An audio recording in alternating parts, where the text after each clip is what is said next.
बात यहाँ बिहार की राजनीति की, बात यहाँ बिहार के चुनाव की, जो लगभग दरवाजे पे दस्तक दे रही है। और जैसे जैसे तारीख नज़दीक आ रही है वैसे वैसे दोनों कुनबे, चाहे आप बात करें एनडीए की, चाहे बात करें इंडिया अलायंस की, वो अपने कुनबे को मजबूत करने में जुटी है। लेकिन सबसे जो दिलचस्प है वो है तीसरे मोर्चे का उदय। तीसरा मोर्चा यानी जन स्वराज पार्टी, यानी प्रशांत किशोर, जो लगातार पिछले 2 सालों से बिहार में पद यात्रा कर रहे थे और अब हालांकि उन्होंने पद यात्रा बंद कर दी है, लेकिन उनकी बिहार की यात्रा जो है अलग अलग जिलों की जारी है। और सबसे जो दिलचस्प है वो है उनके कुनबे को मजबूत करना। कल हमने देखा कि उन्होंने आरसीपी सिंह, जो कि केंद्र में मंत्री रहे हुए हैं, पूर्व केंद्रीय मंत्री रहे हैं, ब्यूरोक्रेट रहे हैं और एक समय में नीतीश कुमार के सबसे करीबी व्यक्ति माने जाते थे, बाद में उन्होंने एनडीए से अलग होकर अपनी पार्टी लॉन्च कर ली।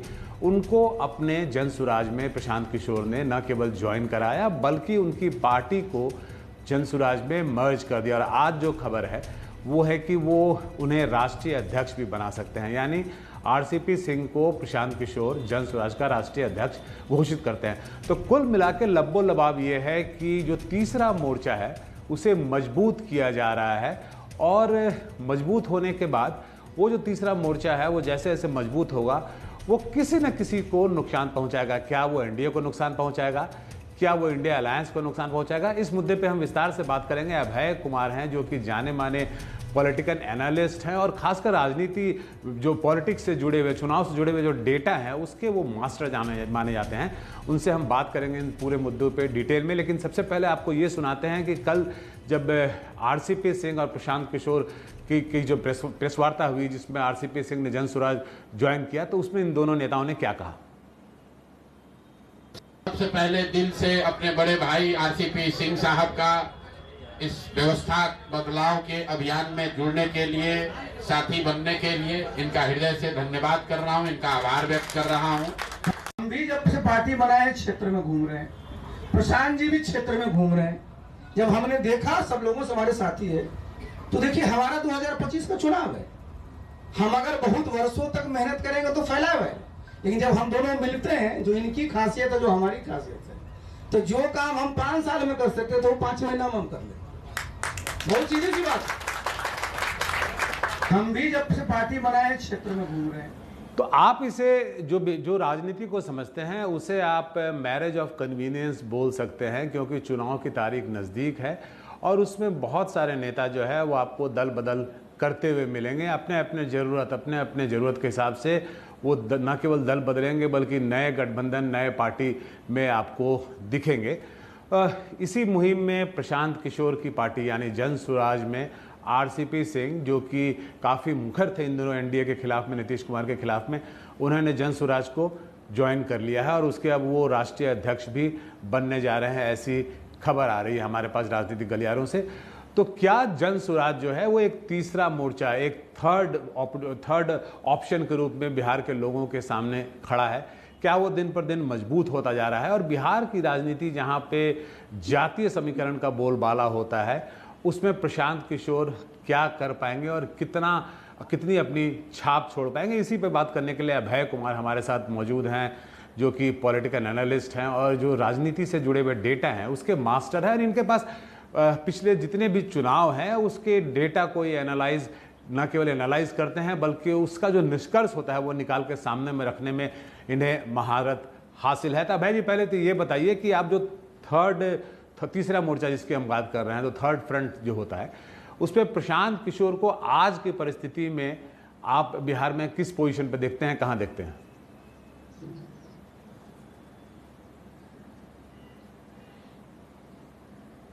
जी देखिए प्रभाकर जी अभय जी, आपको आवाज आ रही है? हेलो जी बोला जाए। जी हाँ, आवाज आ रही, थोड़ी कट कट के आ रही है, लेकिन चलिए।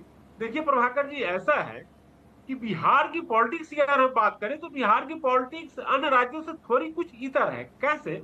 मैं बताऊं कि अगर अभी प्रशांत किशोर साहब की अगर हम बात करें तो अभी 4 सीटों का बाईपोल हुआ है। 4 सीटों के बाईपोल में जो उनके पार्टी का परफॉर्मेंस रहा, अगर उसको माइन्यूटली वॉच करें तो देखते हैं कि चारों सीटों पर अलग अलग परफॉर्मेंस रहा। मतलब क्या कि जिस सीट पर उनके कैंडिडेट अच्छे थे उनको ज्यादा वोट मिला और जिस सीट पर उनके कैंडिडेट उतने स्ट्रॉन्ग नहीं थे वो कम वोट मिला। मतलब कि प्रशांत किशोर साहब के लिए कैंडिडेट स्पेसिफिक इलेक्शन होने जा रहा है, जिन सीटों पर उनके कैंडिडेट मजबूत होंगे ज्यादा वोट आएगा, और जिन सीटों पर कैंडिडेट कमजोर होंगे उस पर उसी अनुसार मिलेंगे मत। अब मैं आपको जैसे 2020 के असेंबली पोल की बात करूं कि असदुद्दीन साहब की जो पार्टी है, वैसी साहब की पार्टी ने 21 सीटों पर चुनाव लड़ा बिहार में, 5 सीटें लड़ी, और अगर एक सीट को छोड़ दे तो या तो चुनाव जीती या उनका जमानत जब्त हुआ। मतलब 21 सीटों में एक सीट को छोड़ दे तो 5 सीट जीती और 15 पर जमानत जब्त होता है। मतलब क्या कहने का अर्थ यह हुआ कि असदुद्दीन वैसे की वैसा ही बात हुआ कि उनके जो कैंडिडेट मजबूत थे उनका वो चुनाव जीत गए, लेकिन जो कैंडिडेट मजबूत नहीं थे और मेन कंटेस्ट में नहीं, उनका जमानत तक जब्त हुआ है। तो कहने का ऐसा है कि यही प्रशांत किशोर जी के भी साथ लागू होगा कि उनके जो कैंडिडेट अच्छे होंगे, मजबूत होंगे, मेन रेस में रहेंगे, वो तो अच्छा करते हुए दिखेंगे। नहीं अभय जी, अगर अच्छे नहीं होंगे, अभय जी अगर सारा कुछ, अभय जी वो लोग अच्छे करते हुए शायद नहीं दिखेंगे।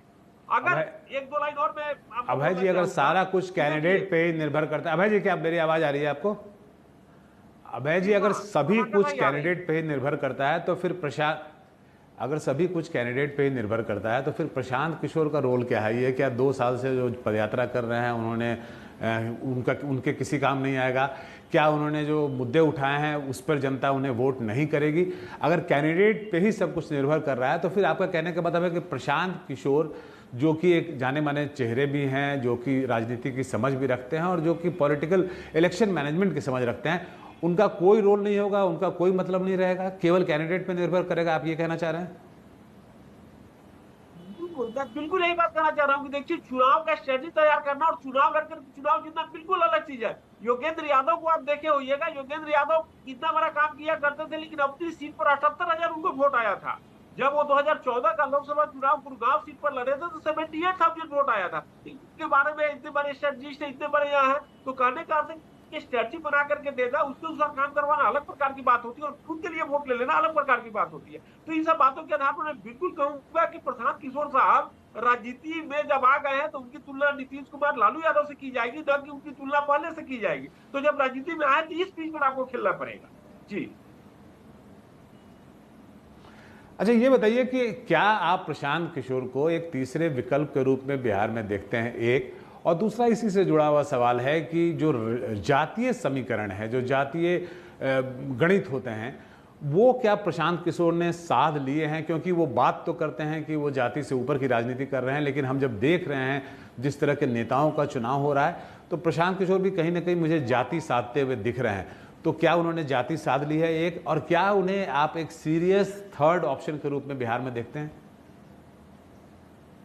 नहीं, बिल्कुल नहीं प्रभाकर जी, मैं बिल्कुल उनको थर्ड फोर्थ के तौर पर कतई नहीं देख पा रहा हूं। और जाति की जहां साधने की बात आप कर रहे हैं तो मैं यही देख पा रहा हूं कि सीट बाय सीट उनका होगा कि किस सीट पर हमको किस जाति का मत मिलता हुआ दिख रहा है, उसके अनुसार कैंडिडेट पुट करेंगे। क्योंकि देखिए, ऐसा है कि अभी के समय में इलेक्शन इतना टाइट हो गया है कि एक एक वोट के लिए मशक्कत करनी पड़ती है। अभी क्या है कि जो हम लोग का जो बोले बिहार का या पूरे लगभग भारत का जो इलेक्शन का सिस्टम हो गया है, एसपी-टीपी वोटिंग जो पैटर्न है, उसमें लोग या तो इस तरफ वोट करते हैं, उस तरफ वोट करते हैं, किसी तीसरे कैंडिडेट के लिए स्पेस बनाना काफी मुश्किल हो जाता है। मैं 2 जगह के उदाहरण देना चाहूंगा कि दिल्ली में शीला दीक्षित 98 से 2013 तक मुख्यमंत्री रही, लेकिन जब उनकी पार्टी चुनाव हारना शुरू किया तो 2020 में उनकी पार्टी कांग्रेस से 66 सीट पर चुनाव लड़ा और 63 सीट पर जमानत जब्त हुआ।